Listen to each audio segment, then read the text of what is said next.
You're listening to The New Paris. I'm your host, Lindsay Tremuta. So far, the year in Paris has been bright, at least in a cultural sense.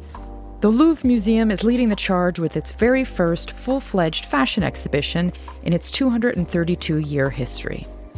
To talk about why it's significant, what visitors can expect, and the cultural context surrounding the pieces on display is Amy Verner, a fashion journalist and longtime Paris resident who has likely spent more time pondering the works inside the Louvre than all of my listeners combined. It was a joy to have her on the show and to hear about her personal connection to the museum we know and love. Amy, welcome to the show.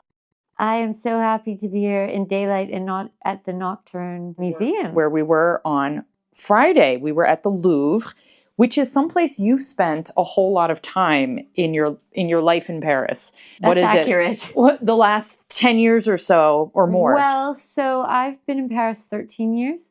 And in 2014, for my birthday, I purchased for myself my first Louvre membership card. So that's 10 years of going at the beginning weekly. Oh my gosh. And then obviously COVID changed things. Now I would say, if I'm being truthful, twice a month. Mm-hmm. Still a lot. But you take time when you go. You go and you... Yes and no. No? It feels like a complete indulgence to have 2 hours. But what is wonderful about having a membership card is you don't feel you have to stay a long time because you can always go back. Right. So sometimes if I just need a fix, if I'm trying to kill 45 minutes and I'm in the area, I'll just go down, find a room, and hang out. And why is this so special to you? Why? I mean, is it just because, you're sort of near the Louvre regularly? Or, why this museum and not another? I would certainly say it's convenient because I live very close. So I can get there easily without taking a metro.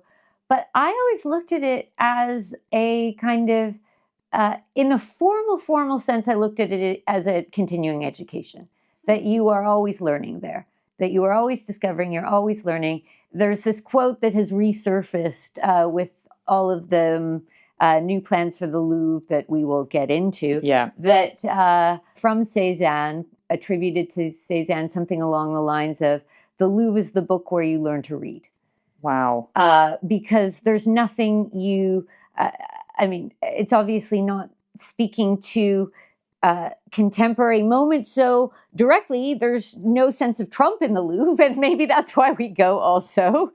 But I'm sure there are works that could be applied to our moment.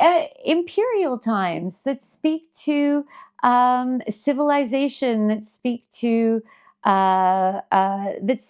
how cultures find richness through creation, that speak to the human condition. And you could spend an hour looking at one timepiece, or you could spend an hour on a flânerie, just walking, and maybe not even paying attention, but letting your mind absorb the galleries. Maybe you'll look up at the ceiling and see an angel. Just when you need it, right? And so you go for yourself, but do you also go for work sometimes? Because just to give people context, you are a fashion and culture journalist. You also do consulting for brands and other companies. So you used to be an editor and writer at the Globe and Mail when you were still in Canada. So you have a long career in the arts. I think that anybody could go to the Louvre and find some aspect of it that would open their mind professionally, even if they weren't expecting it. I mean, you can see astrolabes and compasses and think about the cosmos. You could see how metalsmithing, the evolution of gold plating. I mean, these are very esoteric, and I don't mean to say that that you need to go with a purpose, but in my case, it really is also incredibly enriching for work. I mean, there's so many occasions where you can, and we'll speak about this too, when you can see a direct link between a tapestry and a coat, or that appears on the runway, or an ermine that appeared in a portrait of Napoleon. And then it is in fake fur. And you know that the word is ermine and not something else just because you've taken a moment to look at the cartel. But then you feel just an overall sense of being informed historically and culturally because a painting about liberty leading the people, which is such an iconic, and we overuse that word, but it's such a canonical work of art in France. And there are so many memes and so many jokes about it, and it gets referenced so many times.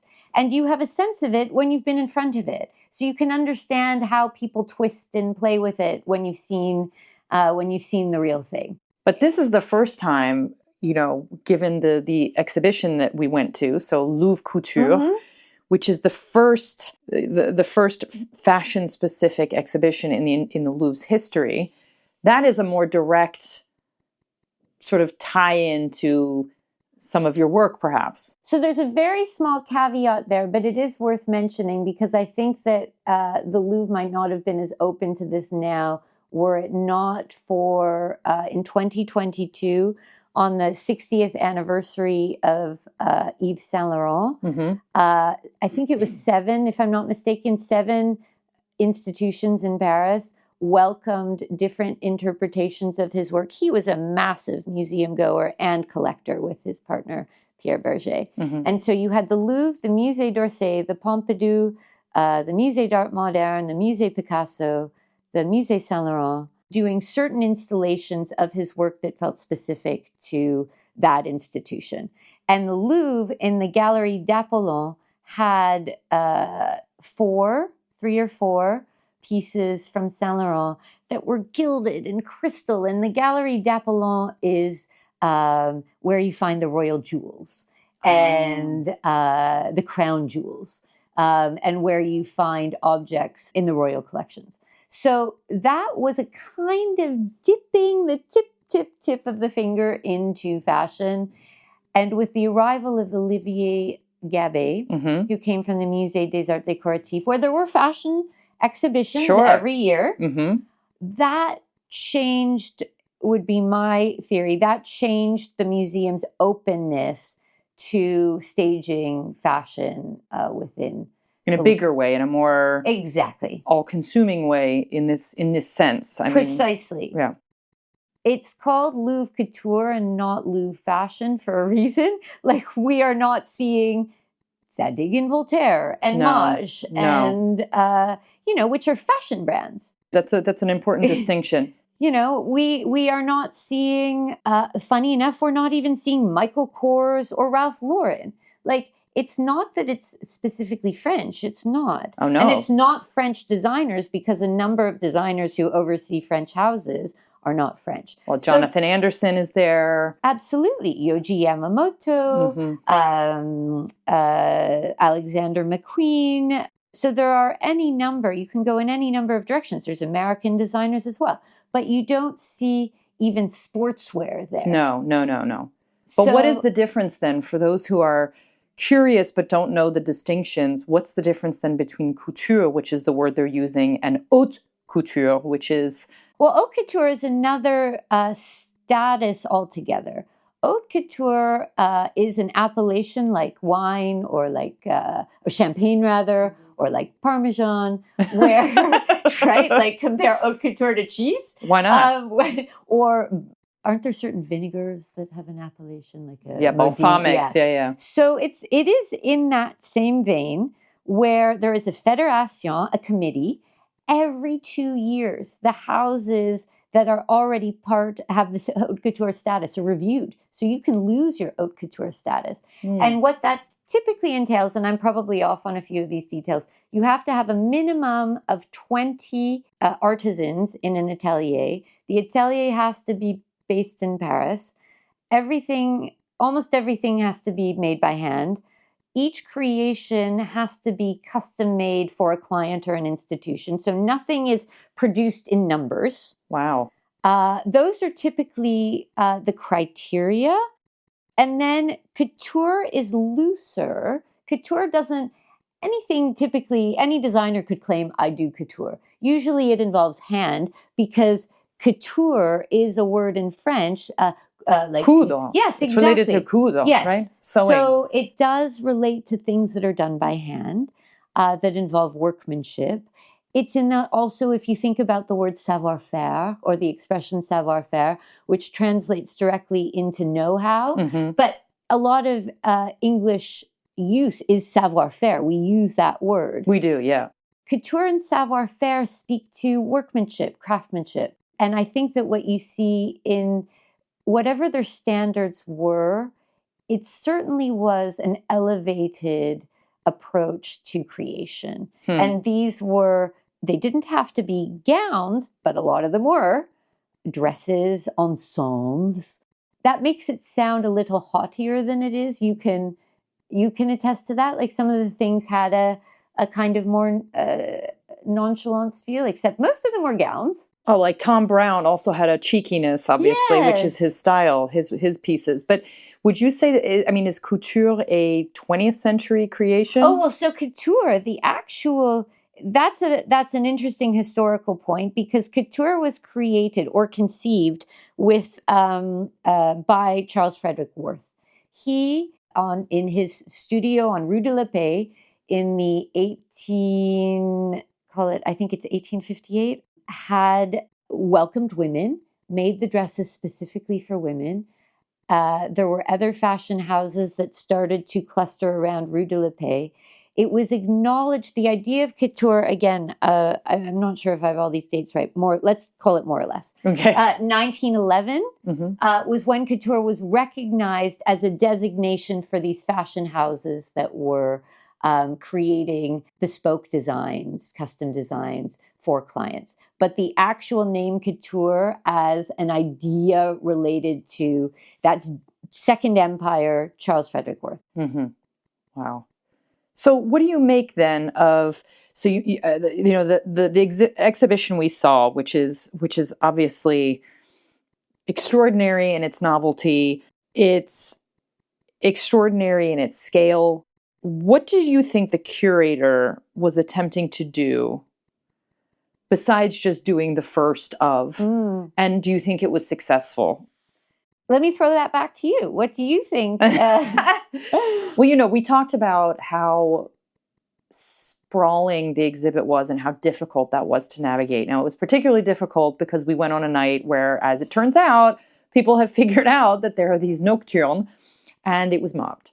So I've heard from other people that they went on a day that was calmer. So, and I'm sure maybe the first time you went, it was calmer.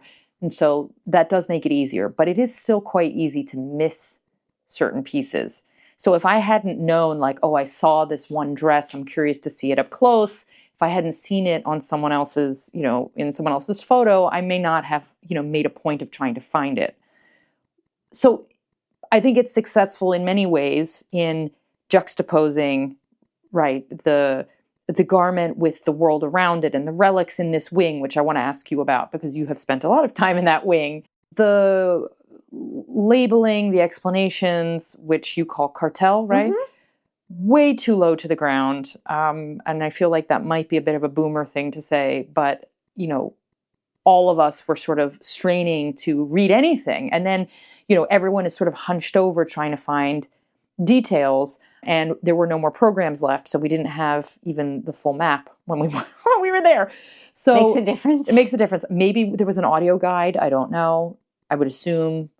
And we just I actually don't know if there was an audio guide. The programs, running out of programs was probably unexpected, victim of its success, but problematic because you couldn't actually, these galleries are so circuitous, and you can end up in a different wing, seeing something that maybe you weren't expecting to see, but then miss 10 other creations along the way. Yeah, exactly. So that's what I felt. I felt it was a bit claustrophobic in certain moments, right? Things bottleneck, people are standing and looking, and there's no room to really have more than a couple of people getting up close. And unfortunately, there were maybe 20 people trying to get up close at the same time. So this is sort of more symbolic of a problem in Paris in most museums now, that these special exhibitions are mobbed. But it covers 8,000 square meters in the decorative arts wing.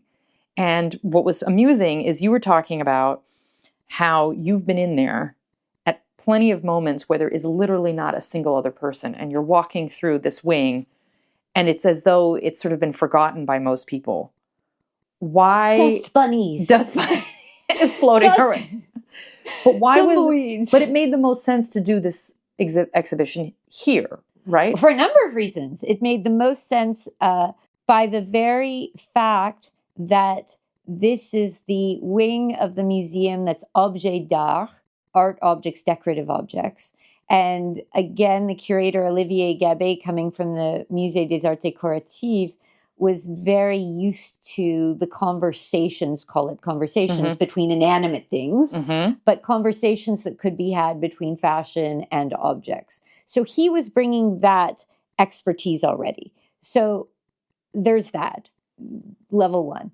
Level two, you try to put this in the Egyptian wing, and that also just, it seems very dissonant. It doesn't, I don't think that would work to have such a sprawling continuum of time. And you're looking at ancient Egypt and then you're looking at Versace. I mean, maybe that would be interesting, but you couldn't do the whole museum like that, right? Or the whole exhibition, Yes, exactly. You had to pick a wing. The third part, which is exactly what you point out as per our discussion, is that indeed this was one of the quieter wings of the museum. So nocturne, daytime, no matter what type of day, tapestries are not the main draw at the Louvre. Right. They're just not. Like, let's be honest here. They are not the main draw at the Louvre. So there is an incredible, it's called the Salle de Scipion. And it's kind of like this big storytelling salle of tapestries that are floor to ceiling. And most people walk through it to get somewhere else. How sad. But you put Chanel in there, you put Jean-Charles de Castelbajac in there, you put Alexander McQueen in there, people are going to stop. Right. So it's very effective. There's a kind of nexus, a link where you go from one part of the wing to the other that everyone passes through because it's just a normal pathway. If you're looking at the flow of museum goers, you have to pass through it. In the small vitrines are bronzes that are hundreds of years old that you would just walk by and not think about. But now in two angles of that kind of rotunda are exquisite creations from the House of Alaya, one from Azzedine Alaya, one from the new designer, Peter Mollier. And you stop and look at it. You take your photo. You look down at the cartel with the 12 other people. But you stop and you pause. And so it's bringing people into a part of the Louvre that they might have considered an afterthought. They might not have, they might not have considered essential. And now what was so interesting from our nocturne is that it really kind of attracts a general public. You can see kind of fashion hype beasts people. Yes. But then I've actually been in there a third time. Yes. Wait, just since we were... Yes. Oh, gosh. And, I saw two elder men who were going, wow, is that a shoe? And it was, this monstrous Alexander McQueen looked like an armadillo, a Lady Gaga. Oh, I know what that is. Yeah. So that was in a vitrine. And they said, what, is that a shoe? And so it's attracting the grand public, as we would say here. And I find that really delightful. So there are layers of understanding. Obviously, the expert fashion and design people will take one meaning, and then, for the others who may not have such an education in fashion, which isn't required, obviously, they might just be curious to see how these relics go together with these pieces, and whether there was, an overt link or whether it's just sort of a wink. But you had your moments of sort of breathtaking Oh, awe yeah. and the wonder. Like for you, I when we were together, there were Several moments like that? Yes. Yeah. Well, the one that really struck me, which is, perhaps quite obvious in terms of its placement, is the Balenciaga armor dress, if you can even call it a dress, and 3 feet from it is an actual piece of armor. And you're just, that's when we started talking about how direct would have the inspiration have been for designers at that time, right? So at that time, I mean, forever designing garments. Do designers like spend time in museums? Are they just they have sort of vast historical references? To what extent does something like this, a wing like this, inform designs that we have seen and will perhaps see in future collections? And now that you say that, I think one of the criteria for the creations that made it into the museum was there had to be some historical resonance. It didn't have to be a connection to the Louvre. It didn't have to be, but it had to kind of jog your mind and make you feel like there was some link to something historical. So I think that was part of the selection, because there are 99 pieces in there. And again, you don't see a swimsuit, right? So there is a historical aspect to it. The designers, to answer your question about the designers, whether Demna, the designer of that armor dress, went and looked at the armor, it's almost besides the point. What you do find in fashion is that history informs the present constantly, whether it's in silhouette, whether it's in a surface treatment, an embroidery, who it was worn by. You always see Tom Brown, as you pointed out, was a great example, because he was doing a kind of panier exaggerated hip, but in a preppy, shrunken jacket. It looked like Alice in Wonderland, Yes. like something that you would see in Alice in Wonderland. So that is a total mashup of just the way that some music artists will sample. There's a mashup kind of idea going on. Oh, that's an interesting analogy. I think that some designers use a lot of creative license, and that can be as interesting, if not more interesting, than designers that are too literal. I think that designers that are too literal, it can start to look like costume. Right. Well, and there were a few in there where you thought, wow, it just so happens that this fits perfectly. And you have to sort of say to yourself, was that the point for the designer? Or is it just that, wow, the contemporary does draw heavily from the past, whether or not it was drawing specifically from that room or that tapestry in that room? Well, there was an outstanding Dries van Noten coat that took inspiration from a 17th century Flemish tapestry. And they juxtaposed it with a 17th century tapestry that was French. And so it wasn't that Dries had gone into the Louvre but these designers, sometimes they have studio teams that are creating mood boards for them.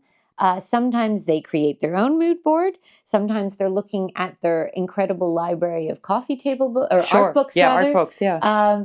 I think that what's interesting is to see when a designer will take something that is historical and give it a very contemporary feel.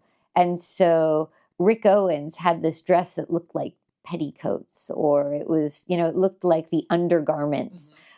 So it was all in white. But it could feel very 2024, because Rick Owens is a designer who would never trade too heavily on the past. I mean, I think that's fascinating context to have, and hopefully people who plan to go, there seemed to be a lot of excitement when I posted online about the exhibition, and people were sort of like, so is it worth it? Should I come over from London and take a train to see it? And I thought, well, yeah, absolutely. Because if you're already getting excited about the idea, then that says that there's something here for you to explore and experience. Did you find that you were looking at who was designing, at the fashion specifically, at the context? What part stood out most to you? Oh, I like this reverse interview tactic. I guess that's what happens when two journalists get together. Yes. That's a really What good was the question. most- I think I was so struck by the placement, and sometimes I felt like I got it immediately, and other times it felt looser. Mhm. But I actually liked the idea of seeing some of these pieces up close, right? You know, I've seen photos of Denma's work and that dress. I've seen in photos, as well as some of the others. And just to get a closer glimpse of, I don't know, some of the detailing and the glistening, you know, sometimes depending on where they're placed, the lighting is different. And so it hits the dress or the coat or whatever in a certain way. We happened to walk by, Karl Lagerfeld had designed, was it jewelry or was it a case? Something, you know, that it's a brooch. A brooch. Sorry, yes, a brooch. And, you know, it fit in so perfectly with the others, the actual Snuff boxes, right? But they did. I mean, you could really see. And you know, you would have missed it if you weren't really keeping your eyes open. And I quite liked getting to see that up close, just because there's so much incredible talent. Even if there's always somewhere in the back of my mind a question of like, who is wearing this? Okay, so that touches upon something that I'm so excited because one of the aspects, you know, there are rooms that everything else is in glass cases, but when you go into the Ministry of Finance apartments, where there are chandeliers upon chandeliers and the 3-seat sofa, the conversation sofas. Yes, exactly. And drawing rooms. They've positioned the creations as if women were actually wearing them in those for a gala, for a party. And so you're not seeing them, because what you have to remember in the Louvre is that most of the museum was starting as a medieval fortress and then became a royal palace. Like, this was lived in. These rooms were lived in. And many of them have been turned into exhibition spaces. But when you're in the Ministry of Finance apartments, you can actually almost, if you try hard enough, close your eyes and like see someone in it. Yes. Yeah, that's true. There's just a few pieces, like the Tom Brown ones. I'm like, okay, this would have to be like a celebrity. But Doechii was wearing Tom Brown at the Grammys. You told me that. Yes. And then I asked you, who is that? But it's a great album. Right. Okay, good. Well, now that has I think the album's called The Nile Is Not a River, so it all goes back to Egypt. Interesting. I might have gotten that album wrong. It's something with the Nile in it. Well, we'll check. We'll fact check. This makes me sound like a quasi-old. No, well, hello. I'm the one who said, who is that?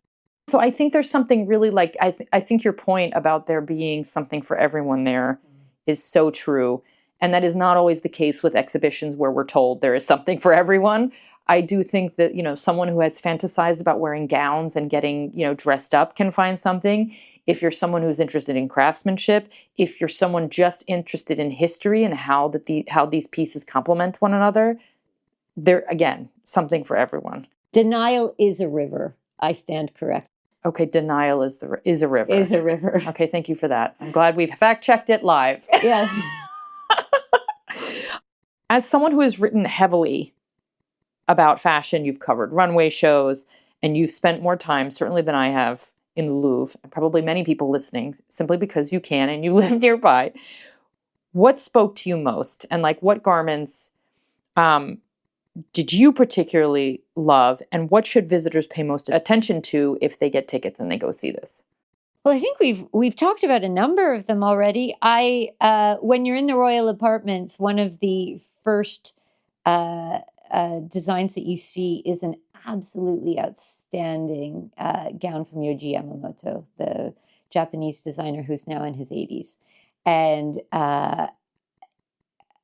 contrary to a lot of the other designs in the Louvre that have, or in the exhibition that have very exquisite surface treatments and embroideries, this is all in black. All in black with some kind of metals. I don't think it's zipper, but it's a kind of contouring that almost makes it look like scaffolding around the black dress. Yes. And it's haunting. There's a Yes, haunting element to this. It looks like it would be kind of levitating across. And I'm making it sound more dramatic than it is, but it's dramatic. It's dramatic in the context of of where it's placed in it, because it's all black, and it's dramatic in the context of the exhibition, the other ones. I think Karl Lagerfeld was a master of twisting historical references. And so anytime you see a Chanel creation, you can make a really clear link. There was one piece that was created for the last collection before he passed away. And it's probably the only one in the exhibition that was a direct link to a piece. And it was a commode that kind of looked like blue and white porcelain, but wasn't in porcelain. And his kind of coat dress takes that exact same interpretation of the commode. My true recommendation is to actually not go in looking for any one thing, but to see what you stumble upon. And it's not an A to Z exhibition. You can kind of start anywhere and end anywhere. And I think that's important for future visitors to know going in, is that unlike a lot of fashion exhibitions, the ones that are staged by the Met and other institutions where you have an entry and an exit. Yeah. This is in a wing, but there's not an entry and an exit. So you can kind of come in and go out of it at any point in time, and let your imagination or your instinct towards, will there be something in that room? Mm-hmm. Will there be something in that room? Will I turn a corner and see?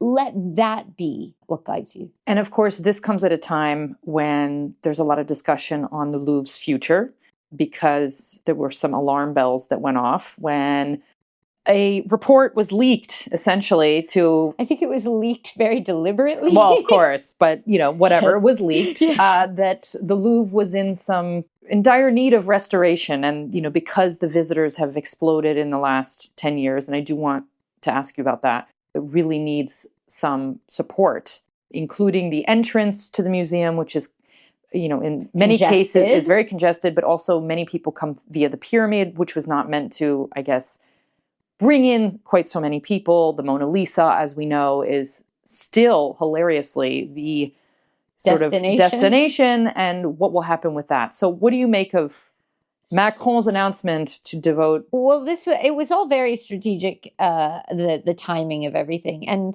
Laurence Descartes, who is the director of the Louvre, coming from the Musée d'Orsay, so was already at, call it, the other major museum institution in Paris. She is a direct appointment from Macron. Macron appoints her along with the Ministry of Culture. So when this leak came out, and Macron responded to it within 3 days. Mm-hmm. This was not something that was just decided, let's allocate hundreds of millions of euro to restoring the Louvre. It just was very wonderfully planned, so that one thing followed another.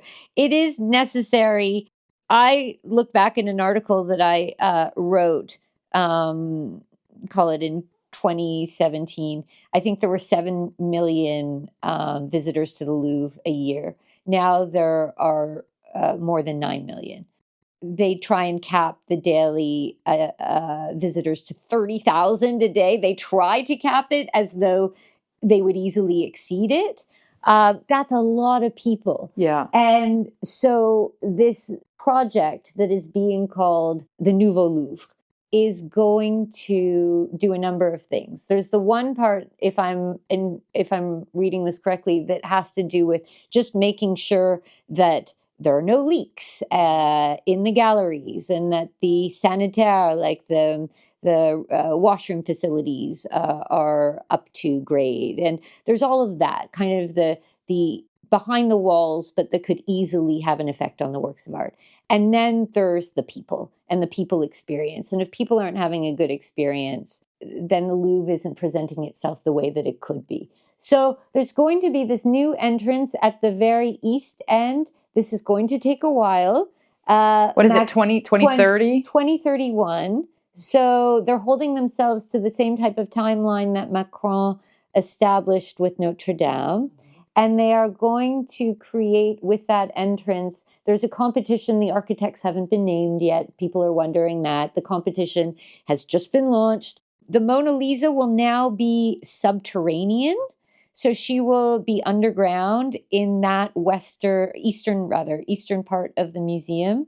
But that too won't happen until 2031. Oh, no, this is years away. So this is burnishing Macron's legacy, cultural legacy, just as Notre Dame did as well.